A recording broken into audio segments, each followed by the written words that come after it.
करूया सुरू. सगळे आलो, सुरू करायचं. कुठे बसायचं? या ना, एक खुर्ची मागवा आदिती प्लीज.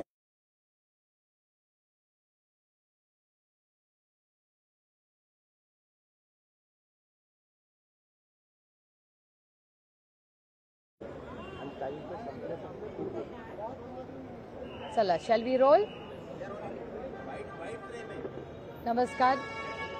आज बाप्पा, संदीप भैया, जितेंद्र आव्हाड हे तिघं गेले जवळपास महिनाभर जी घटना बीड आणि परभणीमध्ये झाली त्याबद्दल पोटतिडकीने सातत्याने हे सगळे प्रत्येक मार्गाने त्या दोन्ही कुटुंबाला न्याय मिळेल ह्याच्यासाठी प्रयत्न करतायत.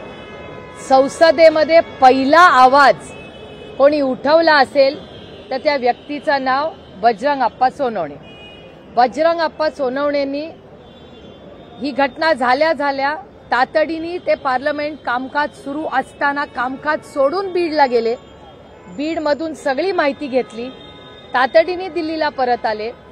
आम्ही दोघं एकत्र, त्यांचा हट्ट होता की ताई नाही मला आजच रेज करायचं, म्हणून आम्ही पहिलं स्पीकर ऑफिसला चिठ्ठी पाठवली. चिठ्ठीला ते म्हणले आज पॅक्ट आहे, म्हणून ते म्हणले नाही ताई मला आजच रेज करायचा, म्हणून आम्ही स्पीकर साहेबांना जाऊन भेटलो. त्यांनी पहिल्या दिवशी परवानगी, ते म्हणले अहो स्टेट इश्यू आहे, तर ते म्हणले स्टेट इश्यूचा विषयच नाही, हा रेज करायलाच पाहिजे. आणि परभणी आणि बीड ह्या दोन्ही केसेसमध्ये बजरंग अप्पा हा पहिला व्यक्ती आहे ज्यांनी पार्लमेंटमध्ये या दोन्ही जे कोणी गुन्हेगार असतील त्यांना फाशीची शिक्षा झाली पाहिजे ही मागणी त्यांनी केली. त्यानंतर ते या देशाचे गृहमंत्री अमित भाई शहांना भेटायला गेले. त्याचे फोटो तुमच्या सगळ्या चॅनल्सवरही होते. तिथे त्यांनी पाठपुरावा केला. ते दिल्लीत चालू असताना इथे विधान भवनमध्ये संदीप क्षीरसागरांनी पहिले ग्रहस्थ, पहिले आमदार, पहिले लोकप्रतिनिधी माणुसकीच्या नात्याने त्यांनी हा मुद्दा मांडला. त्यांनी तो जितेंद्र आव्हाडांनाही सांगितला, त्यांच्या जिल्ह्याचा होता म्हणून त्यांनी पहिलं लीड घेऊन तो मुद्दा मांडला. नंतर जितेंद्र आव्हाडांनी सातत्याने मांडला, रोहित पवारांनी मांडला, त्यानंतर सुरेश धसांनी मांडला, त्यानंतर नमिता मुंदडांनी मांडला. अशा अनेक लोकांनी हे मुद्दे गेले 30 दिवस सातत्याने मांडलेले आहेत. मी जाहीरपणे मीडियाचे आभार मानते की माणुसकीच्या नात्याने एक अतिशय क्रूर घटना, दुर्दैवी घटना ही परभणी आणि बीडमध्ये झाली, पण माणुसकीच्या नात्याने we are all on the same side. आपल्या सगळ्यांची एकच भावना आहे, ही क्रूर हत्या जी झालेली आहे, चुकीची घटना जी झाली आहे त्याला न्याय मिळावा. त्यामुळे कितीही दुर्दैवी घटना असली तरी एक आशेचं किरण एवढंच आहे की सगळ्यांनी स्वतःचे राजकीय मतभेद बाजूला ठेवून माणुसकीचा नात्याने मीडिया आणि हे सगळे लोक आज उभे आहेत. आणि शेवट जोपर्यंत त्या कुटुंबाला, दोन्ही कुटुंबांना न्याय मिळत नाही तोपर्यंत माणुसकीच्या नात्याने सगळं राजकारण बाजूला ठेवून त्या कुटुंबाला न्याय देण्यासाठी आज हे सगळे प्रयत्न करतायत. अंजली दमानी आता असतील, त्यांच्याबद्दलही मी तुमच्या चॅनलवर सातत्याने पाठवते. त्या तिथे जाऊन राहिल्या, त्यांनी अनेक प्रश्न विचारले. त्याच्यामुळे गेले 30 दिवस सातत्याने हे सगळे माझ्याबरोबर आज बसलेले श्री सुरेश धस असतील, अंजली दमानी आताही असतील, या सगळ्यांनी अनेक प्रश्न विचारलेत. काहींची उत्तरं मिळाली, काहींची नाही. मी गेले अनेक वर्ष पार्लमेंटमध्ये काम करते, म्हणून मी एक थोडासा वेगळा प्रश्न ह्याच केसमधला मांडण्यासाठी यांच्या सगळ्यांच्या मदतीने आणि परवानगीने इथे बसलेली आहे. पीएमएलएचा कायदा हा ब्लॅक मनी म्हणजे काळा पैसा रोखण्यासाठी, याच्यासाठी पीएमएलएचा ऍक्ट यूपीए सरकारने आणलेला आहे. त्या काळातली भाषणात काय पार्लमेंटमध्ये झालं आता हे त्या इतिहासात मी पडत नाही, पण पीएमएलए ऍक्ट आला. पीएमएलए ऍक्टमध्ये असं लिहिलेलं आहे, हा तो पीएमएलए ऍक्टचा कागद आहे, तुम्हाला सगळ्यांनाच माहिती आहे, त्याच्यात काही नवीन नाही. Offences under Indian Penal Code 45 of 1860, त्याच्यात नंबर आहे 384 and 389. Offences relating to extortion, जे हा पीएमएलएचा शेड्यूल आहे त्याच्यामध्ये एक्स्टॉर्शन हे पीएमएलए मध्ये येतं. आता मला दोनच प्रश्न सरकारला विचारायचे, कारण का हे फायनान्स मिनिस्ट्रीच्या अंडर येतं. आता हा एक कागद जो सातत्याने बजरंग अप्पा आणि संदीप भैया मांडतायत. तुम्हाला आधी दाखवलेला आहे की ED enforcement director ministry of finance हे केंद्र सरकारमध्ये येतं. या कागदावर असं लिहिलेलं आहे, तारीख आहे 14/3/2022 साली वाल्मिक कराडांच्या नावाने हा कागद आहे. हा तुम्ही सगळ्यांनी कदाचित तुमच्या चॅनलवर पाहिलेला आहे. हा finance ministry government of India हा कागद आहे, त्याची ही नोटीस आहे. ही तुम्ही पाहिलेली असावीच मला वाटतं. हा झाला पहिला मुद्दा. हा पीएमएलएचा आहे. आता पीएमएलएची अनेक उदाहरणं महाराष्ट्रात झालेली आहेत आणि हा एक्स्टॉर्शन त्याच्यात येतं आणि आज वाल्मिक कराड हे एक्स्टॉर्शन मध्ये आज आहे. त्याच्यामुळे माझा एकच सोपा सरळ प्रश्न सरकारला आहे, महाराष्ट्र आणि केंद्र सरकारला, की वाल्मिक कराड जर एक्स्टॉर्शन अंडर त्यांची अरेस्ट झालेली आहे तर ईडी आणि पीएमएलए हे का लावले गेले नाहीत. Very simple it is. ह्याच्यात अनेक उदाहरणं महाराष्ट्रात गेल्या 4 वर्षात आपण पाहिली आहेत. मग अनिल देशमुख असेल, संजय राऊत साहेब असतील, नवाब मलिक असतील, किती तुम्हाला उदाहरणं सांगू ज्याच्यात पीएमएलए मध्ये ज्या पद्धतीने म्हणजे देशमुख साहेब, अनिल देशमुख साहेबांची तर केस हेरसे होती. कोणीतरी म्हणलं माझ्या कानावर अशी गोष्ट आली, आजही कुठलाही प्रूफ नाही. कानानी म्हणजे एकानी सांगितलं की 100 कोटी रुपये मागितले म्हणून त्यांच्यावर पीएमएलए झाला, ईडी लागली, त्यांना अटक झाली. इथे तर आहे हा कागद, इथे आहे ज्याच्यामध्ये नाही तो हा कंपनीची, आता कंपनीचा कागद हा FIR आहे. ह्याच्यामध्ये या FIR आहे 11/12/24चा. त्याच्यात हा पुरा कागद आहे. हा FIR जो झालेला आहे त्याच्यात वाल्मिक कराडांचं नाव आहे. हे बघा इथे वाल्मिक कराडांचं नाव आहे आणि वाल्मिक कराडांचं नाव असताना त्या FIR मध्ये हा कोणी राजकीय व्यक्तींनी केलेला FIR नाहीये, हा कंपनीने केलेला FIR आहे. इथे बघा अवधा कंपनीनी 2 कोटी रुपये 28/5/24 28/5/24 हे सगळे डॉक्युमेंट्स आहेत. I am happy to share them. याच्यामध्ये म्हणजे तुम्ही विचार करा की खून झाला जेव्हा संतोष भाऊंचा, तेव्हा 2 दिवस आधी ऍक्शन झाली नव्हती जेव्हा पोलिसला माहिती होतं. आणि एक्स्टॉर्शन जेव्हा झालं, ऑलरेडी ही ईडीची नोटीस वाल्मिक कराडांच्या नावाने ऑलरेडी एक्झिस्टिंग आहे. ही असताना जेव्हा ऑफेन्स हा FIR हे बघा ऑफेन्सेस ऑफ एक्स्टॉर्शन असताना, हे सगळं असताना हा जो FIR केला त्याच्यात ऑलरेडी 22 मध्ये त्यांच्यावर ईडीची केस आहे, नोटीस आलेली आहे, ही परत आहे. तर एक्स्टॉर्शनची ही नोटीस कंपनीने केलेली असताना व्हाय इज देअर नो ऍक्शन? म्हणजे अनिल देशमुख, संजय राऊत, नवाब मलिक यांना IQ गोष्टींवर त्यांच्यावर आरोप झाले, ईडीची केस झाली, त्यांना अटक झाली. ह्या आता अवधा कंपनीच्या अधिकाऱ्यांनी मे मधील कंप्लेन आहे 28/5/24 बरोबर 28 ने बरोबर आहे माझं काय प्लीज चुकत असेल तर प्लीज मला करेक्ट करा. पण 28 तारखेला म्हणजे मे टू डिसेंबर, मे जून जुलै ऑगस्ट सप्टेंबर ऑक्टोबर नोव्हेंबर डिसेंबर 8 महिने झाले. 8 महिन्यामध्ये वाल्मिक कराडांवर कंप्लेन असूनही आधीची एक केस, ही केस असताना हा FIR झालेला असताना, करेक्ट ही तिसरी आहे. तर ह्याच्यावर ईडीचा रोल का नाहीये? माझी ईडीला विनंती आहे की फायनान्स मिनिस्ट्रीमध्ये आपण सगळ्यांनी मिळून तो बिल पीएमएलएचं पास केलेला आहे, तर कदाचित या सरकारकडून ही माहिती केंद्र सरकारला दिली गेली नसेल तर बाप्पा आणि मी फायनान्स मिनिस्ट्रीला हे पत्र लिहिणार आहे. आम्ही आता बजेट सेशन जेव्हा सुरू होऊ तेव्हा फायनान्स मिनिस्ट्रीची ही भेट घेणार आहे की या ईडीच्या केसमध्ये जर इन्व्हेस्टमेंट्स महाराष्ट्रात यायच्या असतील, असं जर एक्स्टॉर्शन झालं तर आपल्या महाराष्ट्रात कोण इन्व्हेस्टमेंट करेल? हे खूप चिंताजनक आहे. हा विषय फार गंभीर आहे. हा राजकीय विषय नाहीये, हा सामाजिक विषय आहे. महाराष्ट्रामध्ये जर असं एक्स्टॉर्शन सुरू झालं तर इन्व्हेस्टमेंट कोण करेल? आणि एवढंच नाही, त्यांनी केस केली आहे. अहो आम्ही राजकीय म्हणून तुम्ही आम्हाला न्याय देऊ नका विरोधक म्हणून, पण इन्व्हेस्टरला पण महाराष्ट्रात न्याय मिळणार नाही. आता 6 महिने मे टू डिसेंबर, आपण जानेवारी महिन्यामध्ये आहोत. का या कागदावर ऍक्शन केलेली नाही? का ईडी आणि पीएमएलएची ऍक्शन झाली नाही याच्यावर? याचं उत्तर आम्हाला द्यावं लागेल. आणि माझे 3च प्रश्न या सरकारला आहेत की संतोष देशमुखांची संतोष देशमुखांचा हत्या हा एक केस आणि दुसरी फायनान्शियल फ्रॉडची. फायनान्शियल थ्रेट किंवा क्राईम जर झाला तिथे लॅप्स असेल तर ईडी गेट्स इन्व्हॉल्ड. का ईडी याच्यात इन्व्हॉल्व झालेली नाही? 2 दिवसाची गॅप, पुन्हा सांगते, हे आता इंटरकनेक्टेड आहे. म्हणजे वाल्मिक कराडानं ही स्पेशल ट्रीटमेंट सातत्याने का दिली जाते? 2 दिवस जेव्हा धमकी दिली, 2 दिवस तेव्हा जर पोलिसने ऍक्शन घेतली असती तर कदाचित संतोष भाऊंची हत्या झाली नसती. आणि 6 महिने हे जर एक्स्टॉर्शन वर पीएमएलए जर ऍक्शन घेतली असती तर कदाचित अवधा कंपनीच्या पुढे एक्स्टॉर्शनचा इश्यूच राहिला नसता.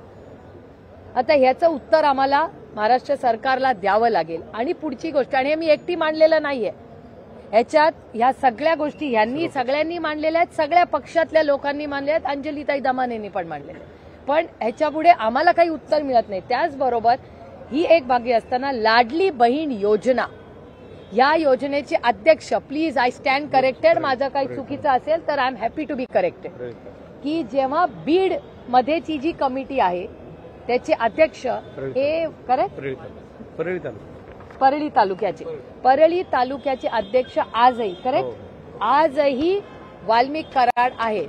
आता ही योजना आली कुठल्या महिन्यात? ही लोकसभेनंतर आली. लोकसभेच्या आधीच हा एक्स्टॉर्शनचा गुन्हा होता. ज्या माणसावर एक्स्टॉर्शनचा गुन्हा आहे त्याला तुम्ही महिलांच्या या लाडली बहीण योजनेचा अध्यक्ष करता, जे किती असंवेदनशील. It's just shocking. मला ह्या 3च प्रश्नाची उत्तरं पाहिजेत की हे ईडी आणि पीएमएलए का नाही ह्याची अंमलबजावणी झाली. आज 30 दिवस झाले त्या हत्येला, क्रूर हत्येला. आजही एक त्यातला खुनी इन्व्हॉल्व जो आहे तो फरार आहे. तर त्याचं उत्तर सरकारला आपल्याला द्यावं लागेल. आणि लाडली बहीण योजनेचा आजही परळीचे ते अध्यक्ष आहेत. त्याच्यामुळे अनिल देशमुख, संजय राऊत, नवाब मलिक यांना या देशात एक कायदा आणि वाल्मिक कराडांना एक कायदा, असं का? मी कुठलाही आरोप करत नाही या सरकारवर.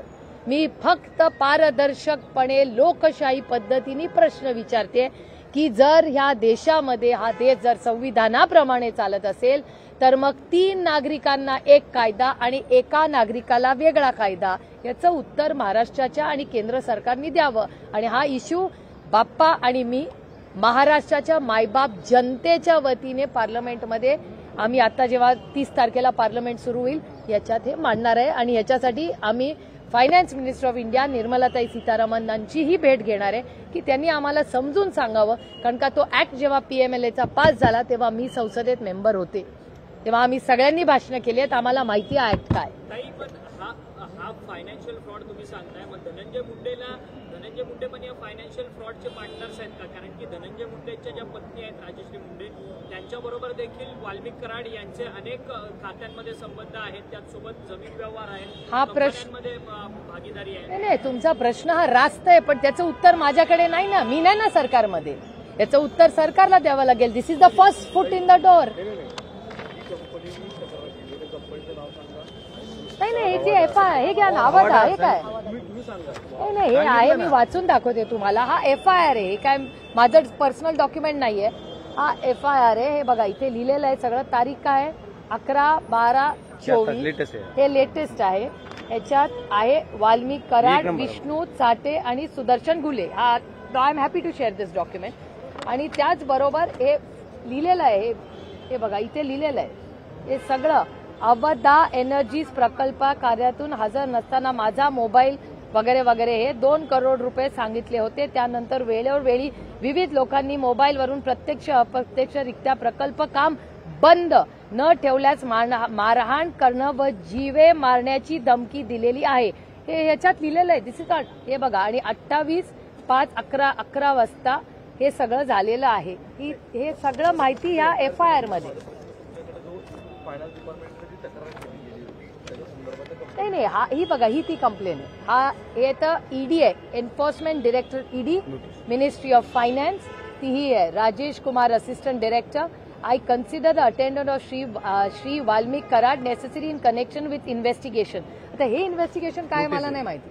ही नोटीस आलेली आहे, ही फायनान्स मिनिस्ट्रीची नोटीस आहे ना.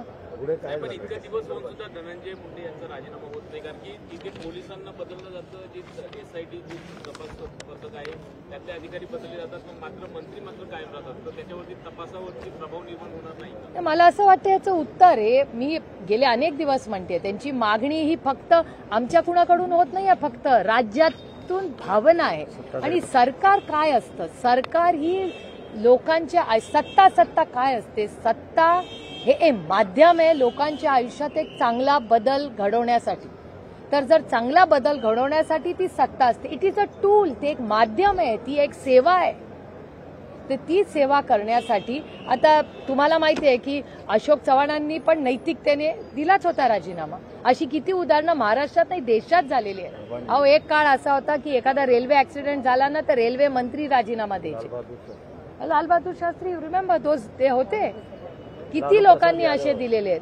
तर नैतिकतेच्या जी काय भावना आहे ती सगळ्या चॅनल्सवर आहे. आज 30 दिवस झालेले आहेत. आजही तुमच्या चॅनलवर त्या मुलीचे अश्रू बघून अस्वस्थ व्हायला, म्हणजे काय माणुसकी राहिली आहे का नाही. त्या मुली, काल कुठल्या तरी एका चॅनलवरच मी पाहिलं, त्या मुलीचा भावाचा वाढदिवस होता. म्हणजे अस्वस्थ, म्हणजे मला आश्चर्य वाटतं की ह्या सरकारमध्ये काही संवेदनशीलता राहिली आहे का नाही. आणि एकच गोष्ट म्हणजे एवढ्या अंधारामध्ये एकच आशेचं किरण आहे की आज भारतीय जनता पक्ष आणि त्यांचे काही मित्र पक्षात आजही काही संवेदनशील नेतृत्व आहे.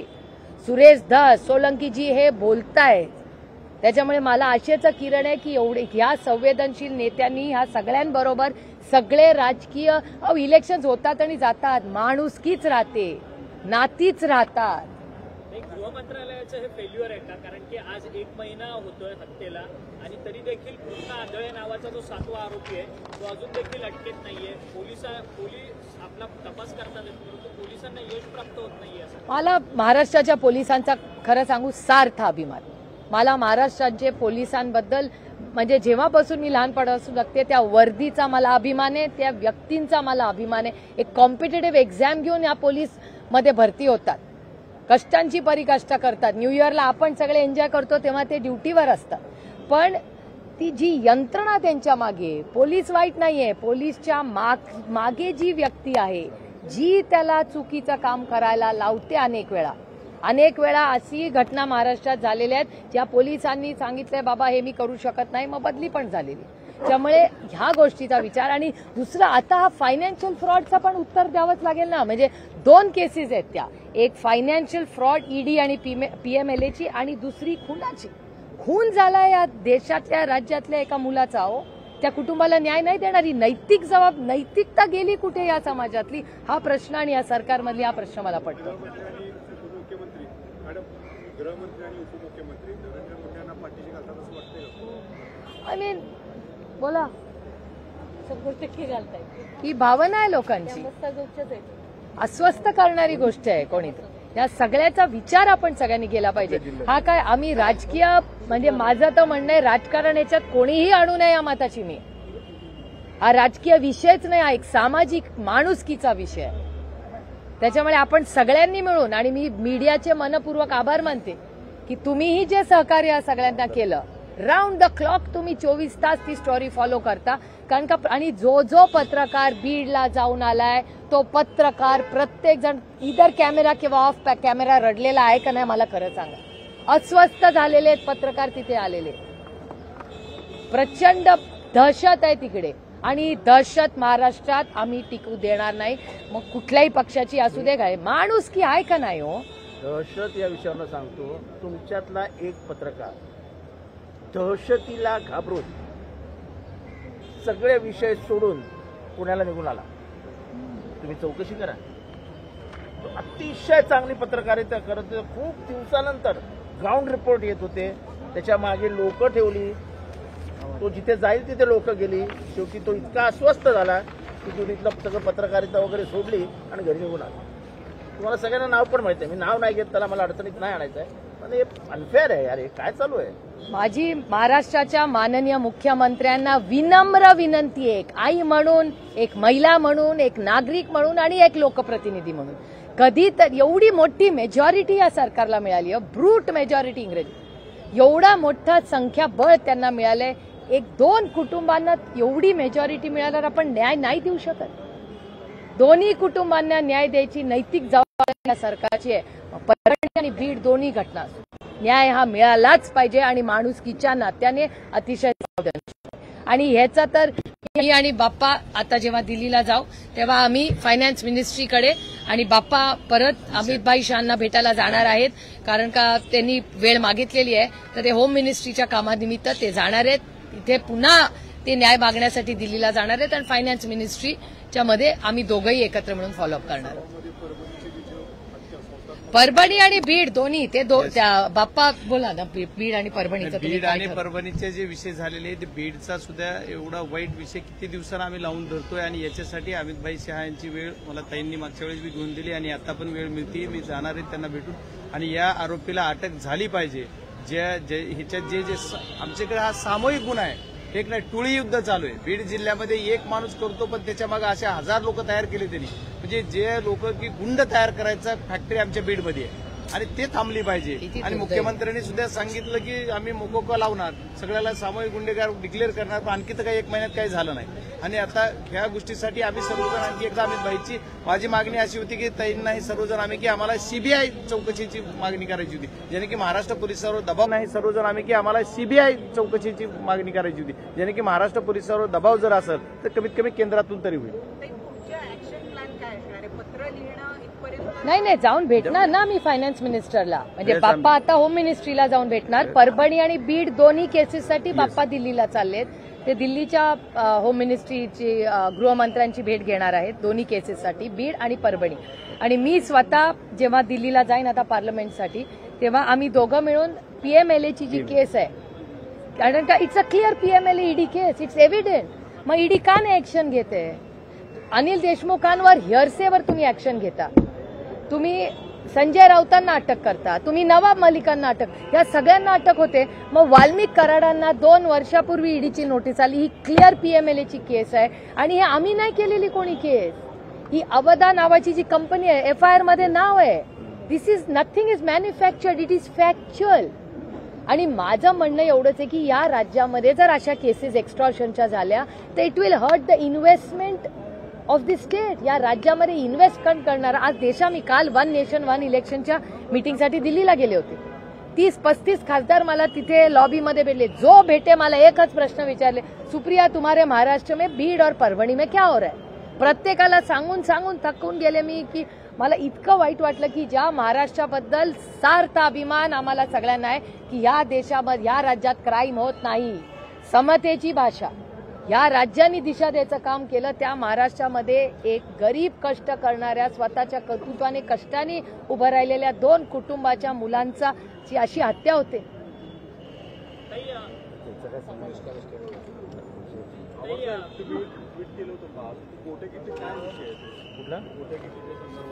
माझं झालं. एक मिनिट अजून एक विषय आहे, बोला. थांबा त्यांना इथे बसू दे, मग मी चालते. त्याला इथे बसू.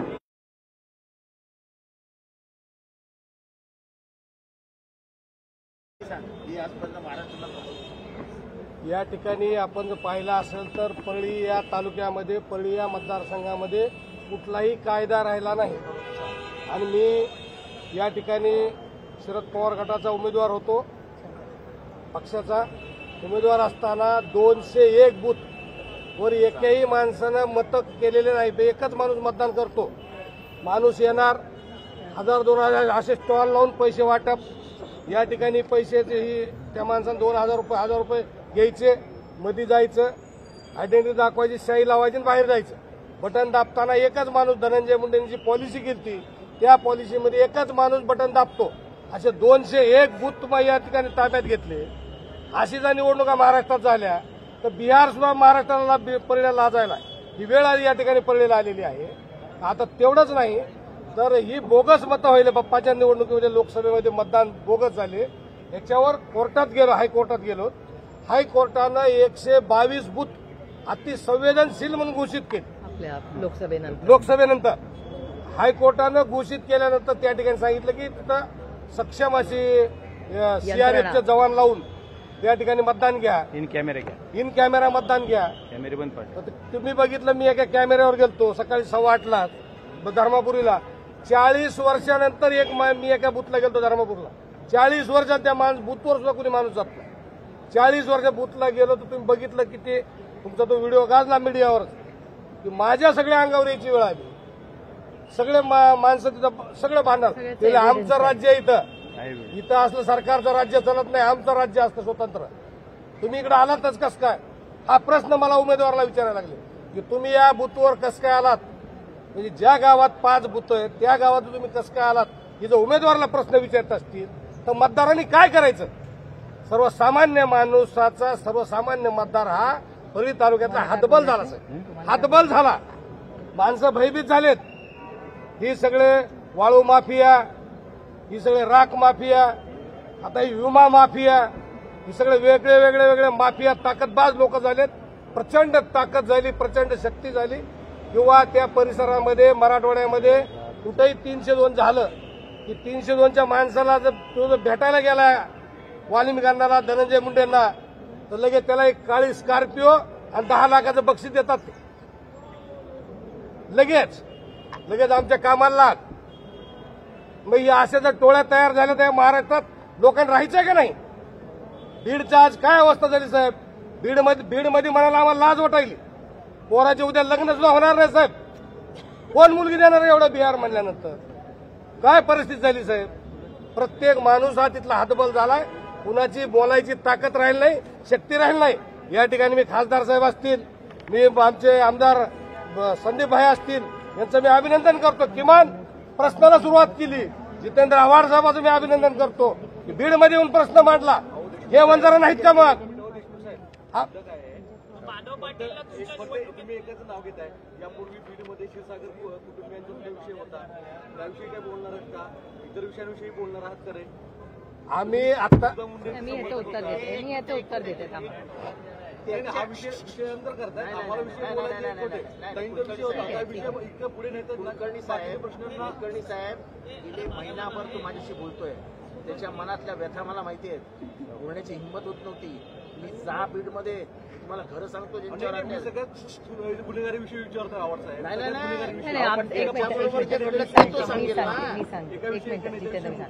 मग तुमचं म्हणणं अगदी मान्य आहे. कोणीही गुन्हेगार करत असेल, कुठल्याही पक्षाचा असेल तर हा देश संविधानाने चालतो. कुणाच्याही मनमर्जीने चालला नाही पाहिजे. हे मत आमचं आहे आणि पक्षाचं आहे. कोणीही असू दे. मग मी असेल तरी मग मला मी चूक केली ना मला पण फाशी द्या हे माझं म्हणणं. त्यांचं म्हणणं वेगळं आहे. हे मी केलं तरी मला फाशी द्या ही आमच्या पक्षाची लाईन. भैया पहला मराठी होने दो उसके बाद में आपको अलग से टाइम दो. चल रहा है. थँक्यू. नाही पार्लमेंटमध्ये जाऊन ह्यांच्याशी फायनान्स मिनिस्ट्रीशीच बोलायला लागेल ना. कारण काय it is ministry of finance. Ministry of फायनान्सनी जर नोटीस पाठवली आणि मला कायची म्हणजे वाल्मिक कराड हा ओनली इश्यू नाहीये. ह्याच्या पुढचा विषय तुम्ही विचार करा. ही इन्व्हेस्टमेंट तुमच्या आणि माझ्या महाराष्ट्रात आलेली आहे.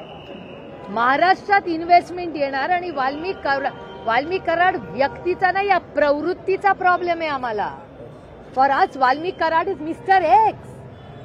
काय म्हणजे एक वाल्मिक कराड ह्याचा वैयक्तिक आमचा काही संबंध नाही. आमचा काही इश्यूच नाहीये.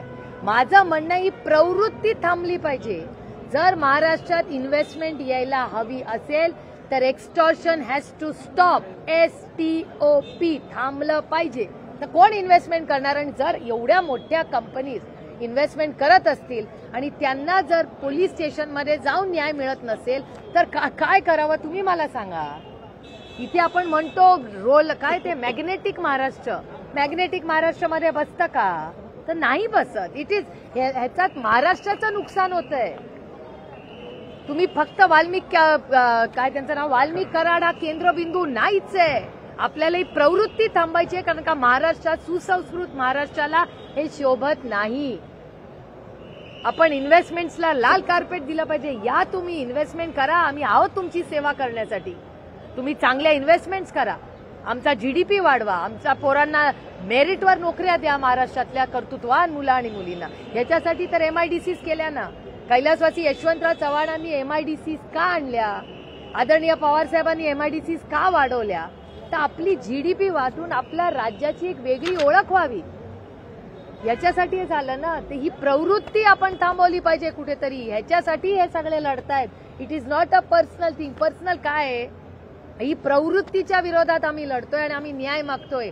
हा एक असा एक्झाम्पल जर या राज्याच्या मुख्यमंत्र्यांनी झाला की 0 टॉलरन्स अगेन्स्ट क्राईम आणि फायनान्शियल फ्रॉड, हे उदाहरण करून दाखवा, मग कुणाची हिंमत होणार नाही आज नंतर महाराष्ट्रात एक्स्टॉर्शन करायची.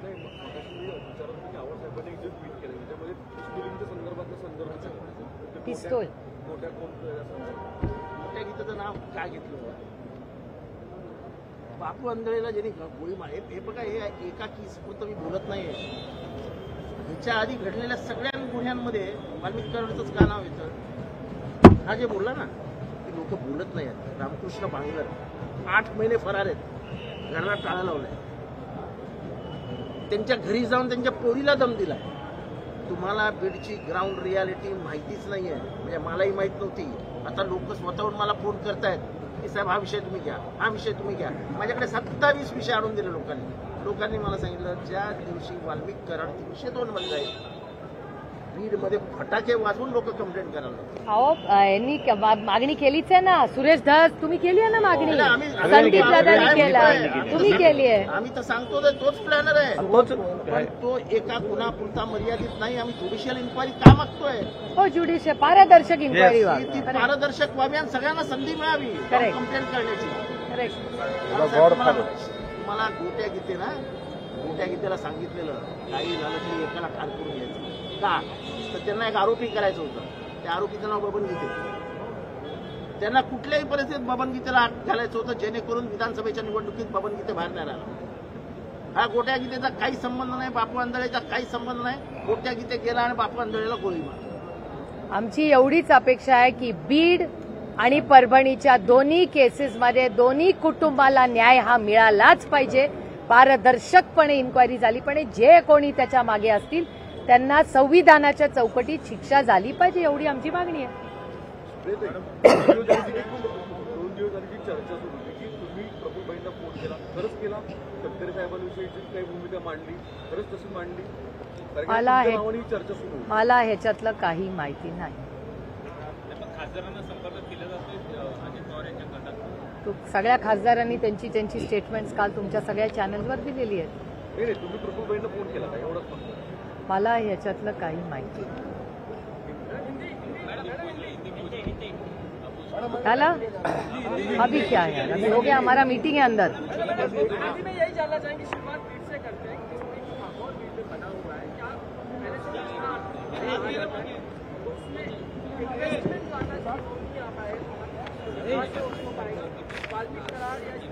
हमारी सिर्फ 3 मांगे हैं. हमारे भाई संदीप क्षीरसागर जी, हमारे भाई सोनावणे जी, ये 2 ऐसे गृहस्थ हैं जिन्होंने, एक ने असेंबली में और दूसरे ने पार्लियामेंट में, दोनों ने इस बारे में संक्षेप में उनकी मांग दोनों जगह रखी है.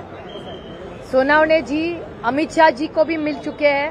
बीड और परभणी दोनों ही घटनाओं के बारे में उन्होंने अमित भाई शाह से न्याय मांगा है कि भैया पारदर्शक पड़े इंक्वायरी हो. और हमारे सिर्फ 3 सवाल है जिसके बारे में संदीप क्षीरसागर जी भी बोल चुके हैं और उनकी मांग रही है, और बजरंग अप्पा जी की भी मांग रही है. 3 हमारी मांगे हैं. पहली मांग कि ये जो फाइनेंशियल फ्रॉड है, एक्सटॉर्शन जो होता है, वो PMLA और ED के आता है, उनके दायरे में आता है. तो अगर उनके दायरे में वो आ रहा है, और वाल्मीकि कराड़ इनका नाम यहाँ है, जिनको अरेस्ट किया है, जो आप ही के हमारे चैनल से पता चला कि उनका नाम बहुत बार आ रहा है. उनको एक ED का एक नोटिस आया था फाइनेंस मिनिस्ट्री से, दिल्ली से. वो आया था 14/3/22 को. तो इसका आगे क्या हुआ, एक सिंपल सा सवाल है. और एक्सटॉर्शन को इस देश में जब कायदा बना था तब मनमोहन सिंह जी की सरकार थी, और एक्सटॉर्शन को PMLA और ED के दायरे में ये आता है. तो अगर एक्सटॉर्शन की केस हो चुकी है, उसका FIR है, तो क्यों नहीं ये ED और PMLA में ये केस पे एक्शन क्यों नहीं लिया जा रहा है, ये हमारा पहला सिंपल सा सवाल है। दूसरा हमारा ऐसा सवाल है कि आज तक अरेस्ट बहुत सारी हो चुकी है, लेकिन आज भी एक खूनी है जिसपे आरोप है, उसको अरेस्ट नहीं हुआ। आज 30 दिन हुए। रोज हम टीवी पे उनके जो बच्चे देखते हैं, उनका दुख हमसे किसी से देखा नहीं जा रहा है। ये सब जा चुके हैं, बहुत बार फैमिली से मिल चुके हैं।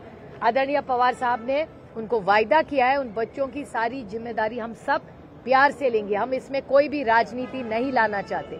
ये राजनीति की बात है ही नहीं, ये इंसानियत की बात है। और भले बीजेपी के हो, अजीत पवार के पार्टी के एमएलए हो, बहुत सारे ऐसे महाराष्ट्र के संवेदनशील नेता है जो साथ में इंसानियत के नाते आज ये केस के खिलाफ पूरी ताकत से लड़ रहे हैं, क्योंकि उनको लगता है ये दोनों जो फैमिली है, जो बीड़ और परभणी के, दोनों को न्याय मिलना चाहिए। दोनों हत्या है, चैनल पे रोज दिखाया जा रहा है। और मैं मीडिया की तहे दिल से आभारी हूँ कि 30 दिन से आप भी ये जो विषय है वो बहुत सीरियसली ले रहे हैं। और हमारा और एक सवाल है कि 2 दिन का गैप था पुलिस, अगर वो 2 दिनों में अगर पुलिस ने सुना होता तो शायद हमारे भाई संतोष जी आज जिंदा होते।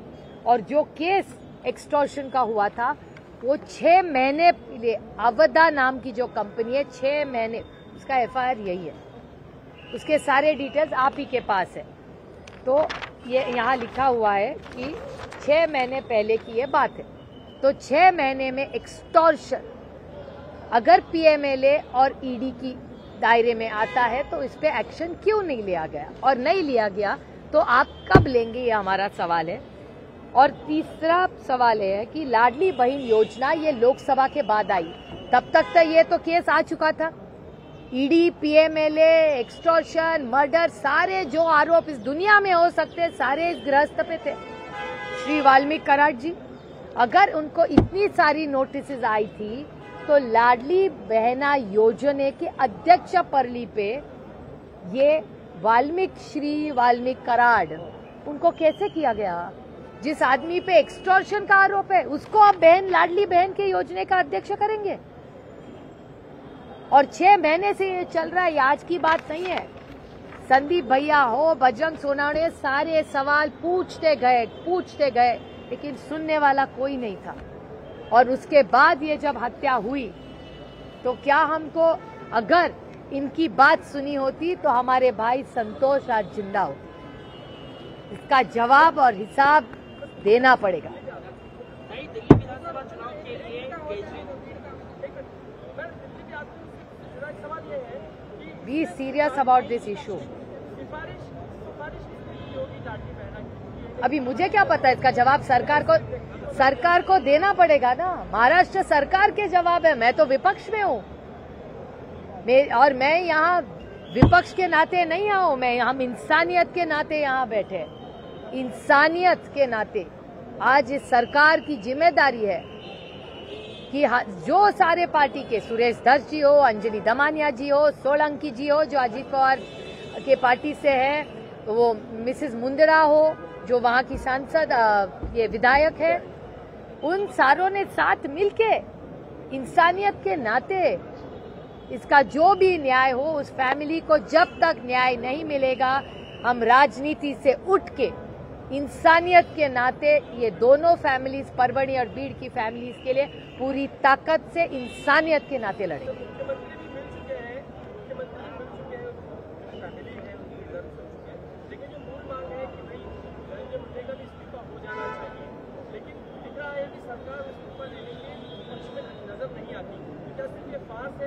ये सुरेश दास जी हो, संदीप भैया हो, बजरंग सोनावणे जी हो, अंजलि दमानिया जी, बहुत सारे जो लड़ रहे हैं इंसानियत की नाते, सारों की। और मीडिया में आप देखो, नहीं तो आप कहीं भी महाराष्ट्र में जाओ, आपको आश्चर्य लगेगा। कल मैं दिल्ली गई थी 1 नेशन 1 इलेक्शन के लिए, वहाँ 30 से ज्यादा सब सांसद थे। हर एक सांसद जो मुझे कल लॉबी में मिला हो या मीटिंग में मिला हो, मुझे 2 ही सवाल पूछ रहा था कि परभणी में क्या हुआ, बीड़ में क्या हुआ, और इस्तीफा होगा कि नहीं। मतलब भैया मैं कैसे बोल सकती हूँ, आधे जन तो उसी आप ही की सरकार है, आप बताइए क्या होगा।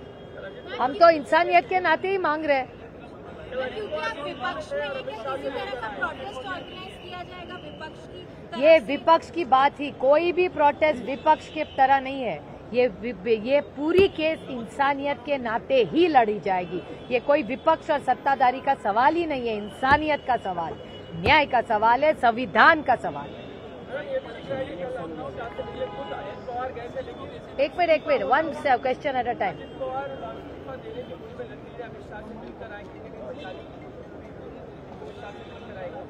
वो नहीं पता मुझे कैसे पता होगा कि अजीत पवार अमित शाह जी के मिले या नहीं, मुझे कैसे पता होगा?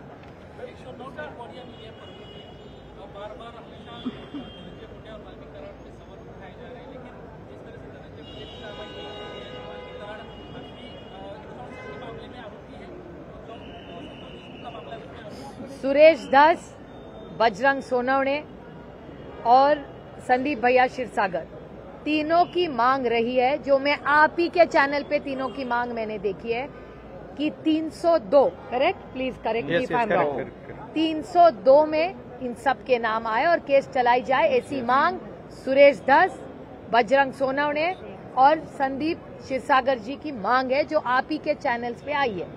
तो अगर इतने सारे सांसद, अंजलि दमानिया जी की भी आई और काफी सारे ऐसे सांसद है, प्रकाश सोलंकी जी ने भी मांग की है, वो प्रकाश सोलंकी जी तो अजीत पवार के पार्टी के ही है, उन सब की जो मांग है उन सबको हम उनके साथ रहेंगे सबके, क्योंकि हमारी ये कोई भी ये राजकीय नहीं है, ये इंसानियत के नाते हम सब लड़ेंगे।